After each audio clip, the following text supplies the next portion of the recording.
اور ساتھ ہی آپ کو بتائیں کہ نارووال سے خبر ہے جہاں پر وزیر اعلیٰ پنجاب سردار عثمان بزدار کا دورہ نارووال وزیر اعظم عمران خان کے احساس کفالت پروگرام کے تحت رقوم کی تقسیم کا جائزہ لیا۔ وزیر اعلیٰ پنجاب نے اس موقع پر کہا کہ حکومت کو کورونا سمیت دیگر چیلنجز کا سامنا ہے جس پر حکومت بھرپور انداز میں کام کر رہی ہے۔ وزیر اعلیٰ پنجاب نے کہا کہ حکومت کورونا وائرس کے ممکنہ پھیلاؤ کی روک تھام کے لیے لاک ڈاؤن کے تحت عام غریب آدمی کی پریشانیوں سے بخوبی آگاہ ہیں اور احساس پروگرام کے تحت دی جانے والی رقوم ان پر کوئی احسان نہیں۔ عوام جس طرح کڑے وقت میں کورونا جیسی وبا سے نمٹنے کے لیے حکومت کا ساتھ دے رہے ہیں وہ اپنی مثال آپ ہے اور حکومت مشکل کی اس گھڑی میں اپنی عوام کو تنہا نہیں چھوڑے گی۔ وزیر اعلیٰ پنجاب عثمان بزدار کو ڈپٹی کمشنر آفس میں کفالت پروگرام کے تحت دی جانے والی امدادی رقوم کورونا وائرس سے بچاؤ اور گندم کی خریداری کے حوالے سے بریفنگ بھی دی گئی۔ صوبائی وزراء میاں محمود الرشید، صوبائی وزیر صحت ڈاکٹر یاسمین راشد اور صوبائی وزیر اوقاف پیر سعید الحسن شاہ بھی وزیر اعلیٰ کے ہمراہ تھے۔ اسی حوالے سے بات کرنے کے لیے ہمارے ساتھ نمائندہ روس نیوز نارووال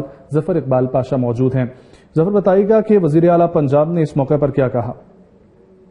بالکل، وزیر اعلیٰ پنجاب عثمان بزدار نے آج نارووال کا دورہ کیا جس میں انہوں نے کفالت سینٹر کا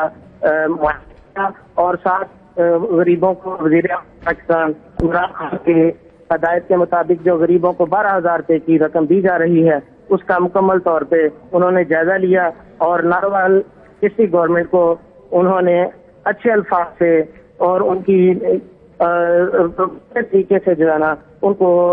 شاباش دی اور کہا کہ آپ بالکل وزیر اعظم پاکستان عمران خان کے ویژن کے مطابق نارووال میں ہر لحاظ سے ان کے خدمات کو سراہا۔ جی بہت شکریہ ظفر اقبال پاشا۔